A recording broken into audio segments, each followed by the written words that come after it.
I'm back and I'm in my car because there's a lot of people in the house and they're loud, but I have to keep my word because the first one, that the book I'm reading, The Four Agreements, be impeccable with your word.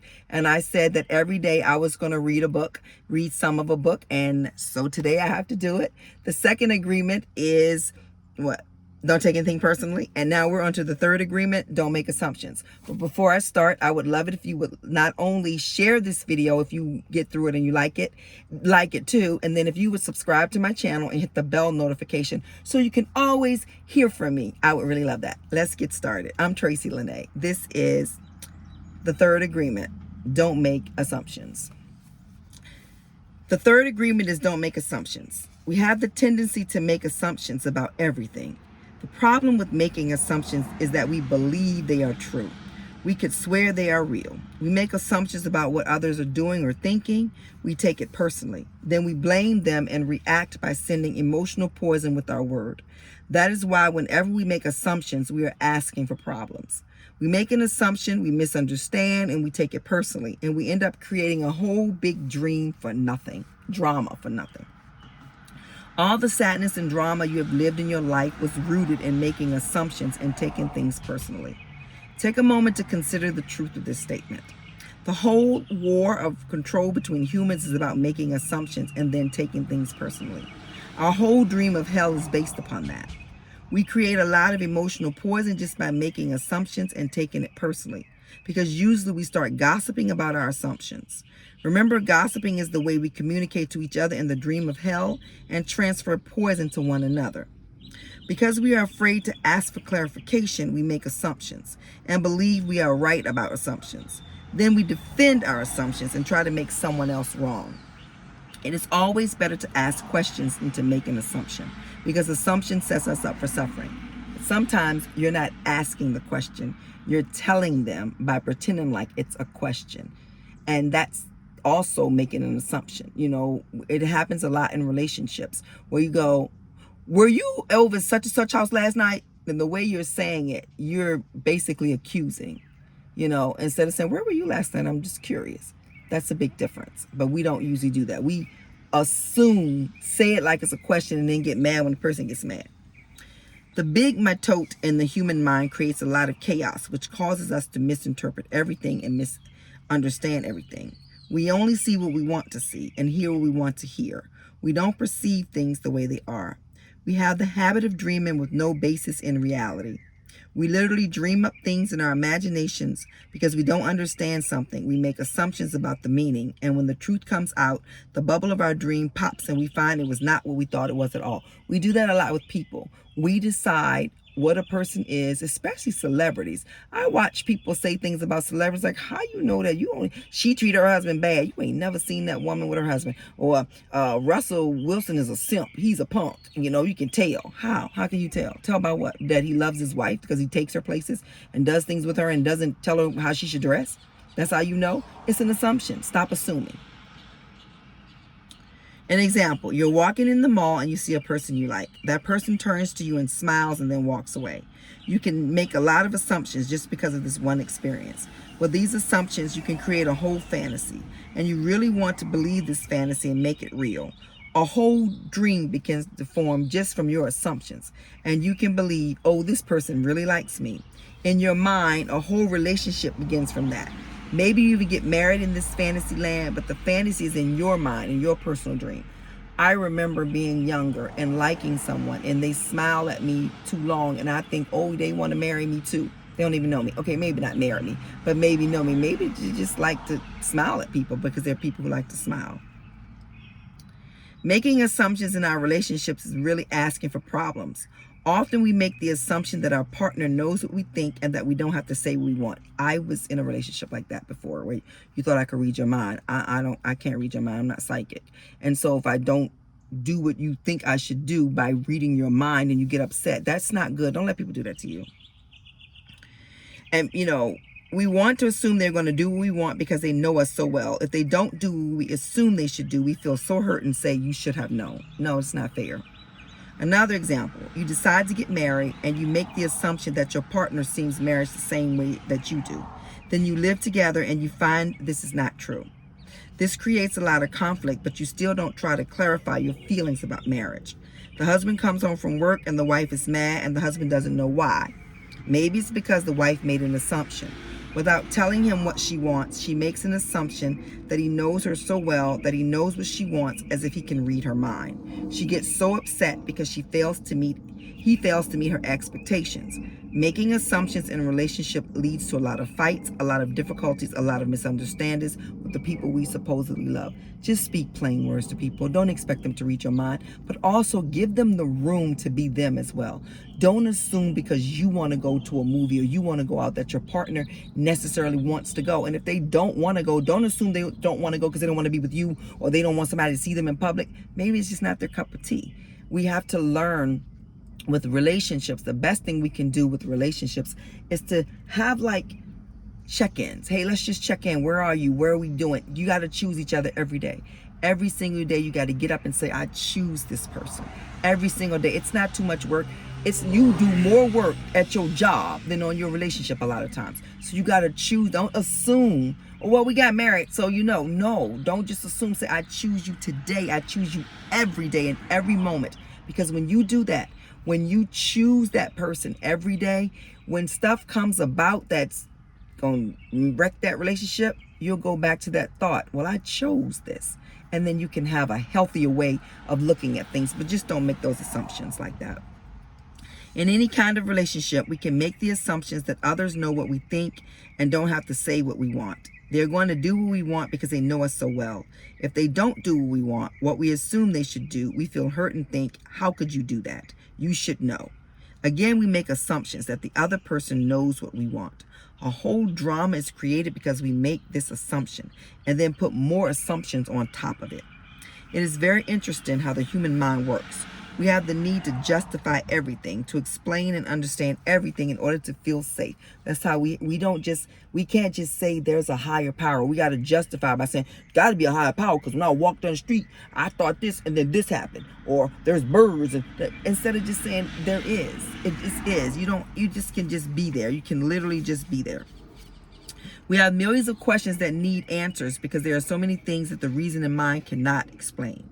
It is not important if the answer is correct. Just the answer itself makes us feel safe. That's how people can say that Jesus died and rose on the third day when he died Friday night after dusk and rose on Sunday morning. That's 1.5 days. Just say 1.5 days. Stop adding time because it's not that. So then I come along and see it and go, but that's not 3 days. Friday night, so then Saturday night made 24, but he came up real early Sunday morning. That's a day and a half. And it makes, for me, I need that so that I can believe, because I can't just believe you because you say something and then it don't add up. It just doesn't make sense. You tell me that Santa Claus can go one man can get all over the world in a 24-hour period of time, but it takes me 24 hours to get from here to Alaska. If I'm more than that, from here to Alaska, if I'm driving, and if I'm stopping at everybody's house to drop off a present, that's not making sense. So then I can't trust you because you're a liar. And we got to think like that, because for me, it's about the logic of it all. Let's make things logical. You tell me that Abraham was told to sacrifice his son. God said, kill him to prove your love to me. But then you say God is all loving and it doesn't make sense. And then if somebody today said, well, I was going to kill my child because God told me to prove my love, you put him in an insane asylum. If a girl walked up to you right now and said, I'm pregnant with the Holy Ghost, you say you're a liar. But you can believe it then, but you can't believe it now. But then you say God can repeat. It's all those things that, and this ain't even got nothing to do with assumptions, but it just came out of me. So let me get back to reading. I'm all over the place. We have millions of questions that need answers because there are so many things that the reasoning mind cannot explain. That's how I got to that. It is not important if the answer is correct, just if the answer makes us feel safe. That's why we make assumptions. And don't assume that I'm against Christianity, because I'm not. I think religion is for the people who need religion, and spirituality transcends that, and some people need it all. And I'm one of those people who just take a little bit from everywhere and need it all. But you're not going to just have me believe in something because you say it, or it's in a book, or a pastor said it and said God told you to tell me, because I got a relationship with God and God can tell me exactly what I need to know. If others tell us something, we make assumptions. And if they don't tell us something, we make assumptions to fulfill our need to know and to replace that need to communicate. Even if we hear something we don't understand, we make assumptions about what it means and believe the assumptions.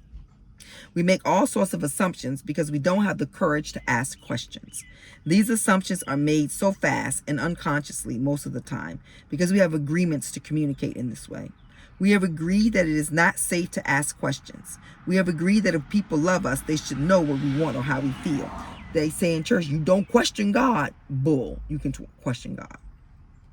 When we believe something, we assume we are right about it to the point we will destroy the relationship in order to defend our position. We make the assumption that everyone sees life the way we do. We assume that others think the way we think, feel the way we feel, judge the way we judge, and abuse the way we abuse. This is the biggest assumptions that humans make. And this is why we have a fear of being ourselves around others. Because we think everyone else will judge us, victimize us, abuse us, and blame us, as we do ourselves. So even before others have a chance to reject us, we have already rejected ourselves. That is the way the human mind works. You ever walk in front of the mirror with some clothes on and you look and go, oh, I look too fat, or I look too skinny, or this doesn't look right on me. You have judged yourself. You're not giving anybody else an opportunity to say anything because you're going to judge yourself. We do that a lot. We also make assumptions about ourselves, and this creates a lot of inner conflict. I think I'm able to do this. You make this assumption, for instance, then you discover you aren't able to do it. You overestimate or underestimate yourself because you haven't taken the time to ask yourself questions and to gather more facts. Perhaps you need to gather more facts about the situation, or maybe you need to stop lying to yourself about what you truly want. That's what a lot of people do. They have to stop lying to each other about what they truly want. Often when you go into a relationship with someone you like, you have to justify why you like that person. I came out of the house because my daughter and her friends were in there cackling. They come out the house cackling. You can't win for losing. I got to shut the door so she can get back. Often when you go into a relationship with someone you like, you have to justify why you like that person. You only see what you want to see, and you deny there are things you don't like about that person. We do that all the time. Then you make an assumption. If one of the assumptions is, my love will change this person. Girl, boy, that's not the way this has ever worked. But this is not true. Your love will not change anybody. If others change, it is because they want to change, not because you can change them.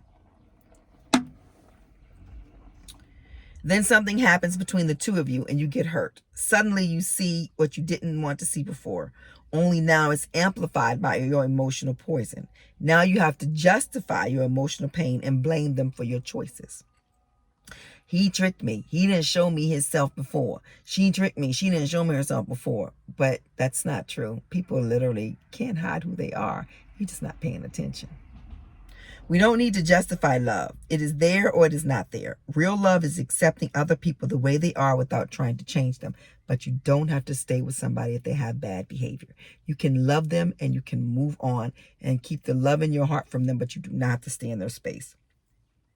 If you try to change someone, it means you don't really like them. Of course, if you decide to live with someone, if you make the agreement, it is always better to make that agreement with someone who is exactly the way you want him or her to be. Find someone with whom you don't have to change at all. It is much easier to find someone who is already the way you want him or her to be instead of trying to change the person. So when you marry someone, fellas, you marry a woman and you say, well, she ain't like to cook, but we getting married, so she gonna like to cook. She's not gonna cook. She may cook for a little bit. That's not what she like to do. She's not gonna do it forever. Or women, you marry a man and he's junky, and you think, well, he's not gonna always be junky, and then you get tired of cleaning up behind him because it is who he is.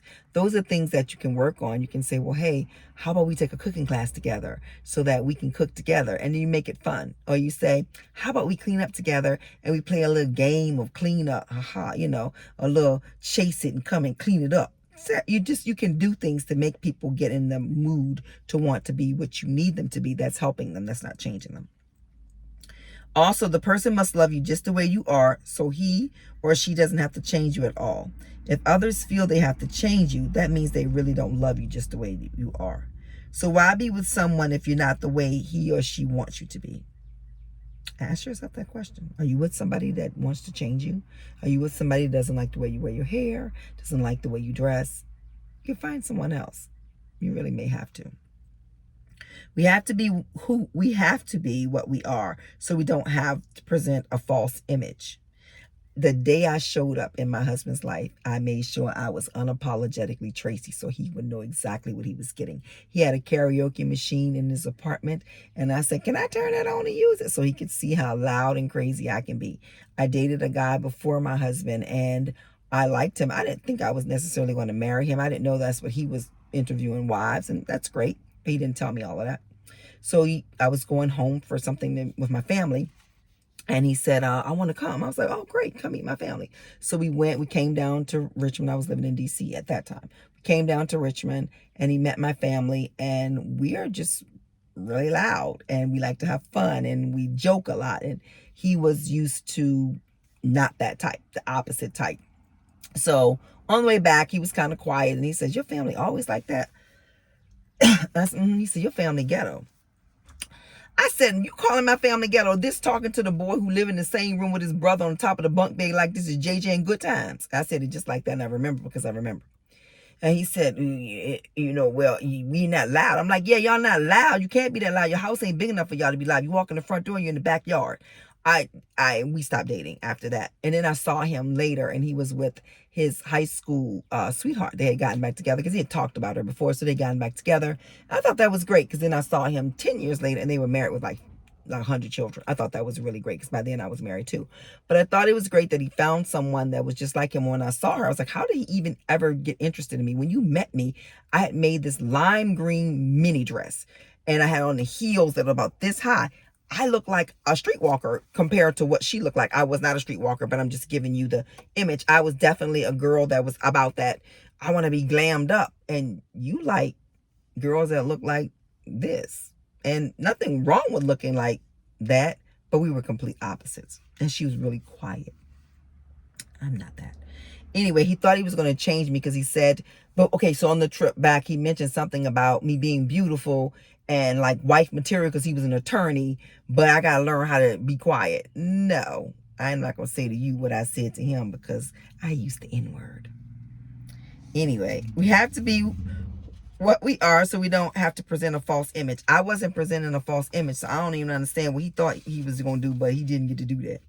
If you love me the way I am, okay, take me. If you don't love me the way I am, okay, bye-bye. Find someone else. You got to be able to do it. You got to be able to do it. For the long run, it makes more sense. It may sound harsh, but this kind of communication means the personal agreement we make with others are clear and impeccable. Just imagine the day that you stop making assumptions with your partner and eventually with everyone else in your life.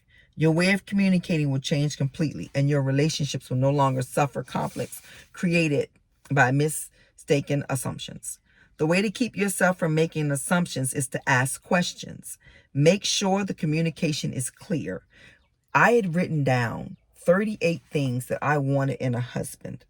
And when I met my husband, he was 33 of those 38. The ones he wasn't 6'6", he wasn't a millionaire, but he had potential. There were some other things that I still had on the list.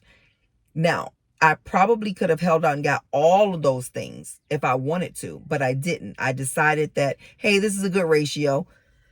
And you can do that too. You can do that too. You can decide the ratio and then don't try to change them. Where was I at? The way to keep yourself from making assumptions is ask questions. Make sure the communication is clear. If you don't understand, ask. Have the courage to ask questions until you are as clear as you can be. And even then, do not assume you know all there is to know about a given situation. Once you hear the answer, you will not have to make assumptions because you will know the truth. One of the things that the minister who married us told my husband to do without me around, he told me to. We were in the Nation of Islam at the time, and Minister Kevin, may God be pleased with his soul, Minister Hafiz said, make a date with her, and then at the last minute, just cancel it. Just don't give her any reason, just cancel it. And don't call her till the next day and see how she responds. He told me, accept the date with him, and then right at the last minute, say, I'm not going to be able to make it. I'm going to call you back. And then don't call him back till the next day. So we both did it at different times. I didn't know that that's what he was doing, and he didn't know that's what I was doing. But the outcome was when I said, is everything okay? And he said, oh, I'll just talk to you later. And I got off the phone. I didn't assume, he got another woman. Yeah, I know he do. That's why he doing it. Let's bet. We got this. Let me get him. Let me roll. Where was in Brooklyn? So we weren't getting in the car and have a car. Let me get on the train and go find him. He didn't assume that. He just, the next day, when I called him, he says, everything okay? I'm like, yeah. So I decided to do it a little bit longer, right? So I was like, yeah, I'm good. I'm going to talk to you later. So he called me later that day, paged me, and I didn't answer. I didn't call him back. And then he left me a message, and he said, listen, I am really trying to figure out what's going on. I'm, really into you, and it seems like you're backing off. So I'm not going to push anymore. And this is what I'm going to do. If you're really interested in me, then you'll be here tonight, and that would be great. We can go out to dinner, and I'll take you back to Harlem. If not, no love lost, no heart. I wish you the best in life. I was on that train the minute I listened to that, and then we talked about how we were each doing that. But it's the way he handled it, and that was good. If you don't understand, ask. Have the courage to ask questions until you are clear as you can be. And even then, do not assume you know all there is to know about a given situation. Once you hear the answer, you will not have to make assumptions because you will know the truth. So if you're with somebody that don't like you to ask a lot of questions, that's not the person for you. That's not your person. And it's okay. I don't care how fine he is. I don't care how much money he got. I don't care how he wine and dine you. If he don't like to communicate with you, keep stepping, keep moving. Be okay with being with yourself. You're never alone. You're with you. So you ain't alone. Go play Michael Jackson's You Are Not Alone. I Am Here With You. And go in the mirror and sing it. Though you're far apart, you're always in my heart. Go do that. Also find your voice to ask for what you want. You have to ask for what you want. If you don't ask for what you want, a closed mouth don't get fed. Everybody has the right to tell you no or yes. And I know we just don't want to hear no, but you gotta ask. But you always have the right to ask. Likewise, everybody has the right to ask you, and you have the right to say yes or no. In a relationship, you have to know your deal breakers. And when you know your deal breakers, you have to ask your person and make sure they understand your deal breakers and ask for theirs. And if they break it, you got to go. Because if you have a deal breaker, and the person breaks it, that was no deal breaker. That was a suggestion. A deal breaker means the deal is off, period. And no matter what, it's off. When you have your concrete deal breakers that work for you, everybody's deal breakers will be different. Your deal breakers are what make you know whether or not this is your person for life or for that season. Only you know that. If you don't understand something, it is better for you to ask to be clear instead of making assumptions. The day you stop making assumptions, you will communicate cleanly and clearly, free of emotional poison. Without making an assumption, your world becomes impeccable. With clear communication, all of your relationships will change, not only with your partner, but with everyone else. You won't need to make assumptions because everyone becomes so clear. And another thing, just because you ask people don't mean they're going to tell the truth. Sometimes people are just liars. And once you discover that, it's no point in going, why you lie to me? They lied to you because they're a liar, period. So now you're not making an assumption. They's a liar. And now you have to decide how you're going to take that. You want to stay with a liar? It's up to you. This is what I want. This is what you want. If we communicate in this way, our word becomes impeccable. If all humans could communicate in this way with the impeccability of the word, there would be no more wars, no violence, no misunderstandings. All human problems would be resolved if we could just have good, clear communication. Because let's say you're in a relationship and you don't want to be in a monogamous relationship. But instead of telling your partner that, your little lying, sneaky, cowardly ass just go around sneaking with other people, thinking you won't get away with it. And then you get caught. And then you're like, well, I'm just not a monogamous type of person. Well, then you shouldn't have told them that. Say, I'm not into monogamy. I dated a guy once. And we started getting serious. And I thought we were headed to monogamy. I ain't had his book at the time. So I assumed that we was in a relationship of uno y uno, just me and him. And one day I went to his house because I thought I could. I assumed I could. Well, there was a young lady there. And I was like, okay, I thought we were dating. And he said, well, we are dating, but so is she and I. So we're not dating no more. And he called me the next day and he said, I thought I let you know that I don't do monogamy. I'm going to treat you well when I'm with you, but I do date other people. Yeah, that's who I am. And I said, thank you so very much for letting me know that. But that was it for us, because that's not what I wanted. He's still not married. He still dates people. But what he said I taught him, because he did call me again to say I didn't mean to hurt you. He said, what you taught me is I should say it up front, because he just assumed I understood that. And I just assumed we was heading towards monogamy because we were together a lot. But in his mind, he was like, yeah, we together a lot. And when we weren't together, I didn't ask questions about where he was. He thought that meant I understood. I just thought that meant I was being a good person and I'm not all up in your business because I do my own thing too.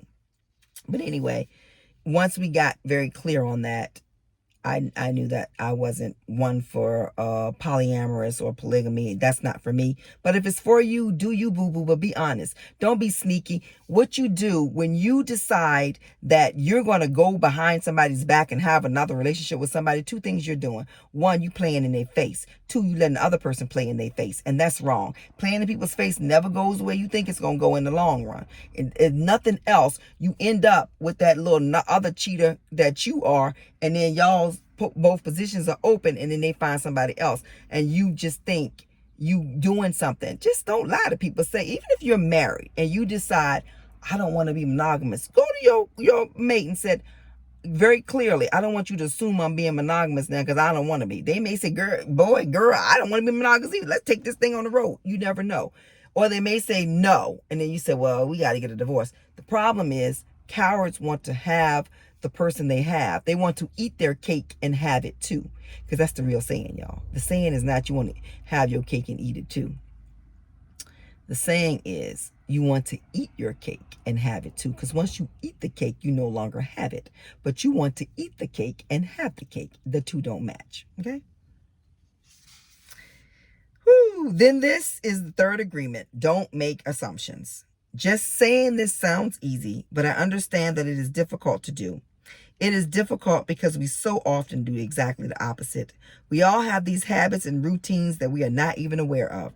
Becoming aware of these habits and understanding the importance of this agreement is the first step.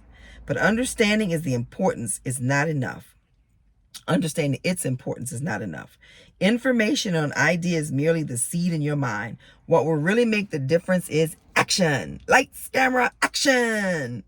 Taking the action over and over again strengthens your will, nurtures the seed, and establishes a solid foundation for the new habit to grow. After many repetitions, these new agreements will become second nature, and you will see how the magic of your word transforms you from a negative magician into a positive magician.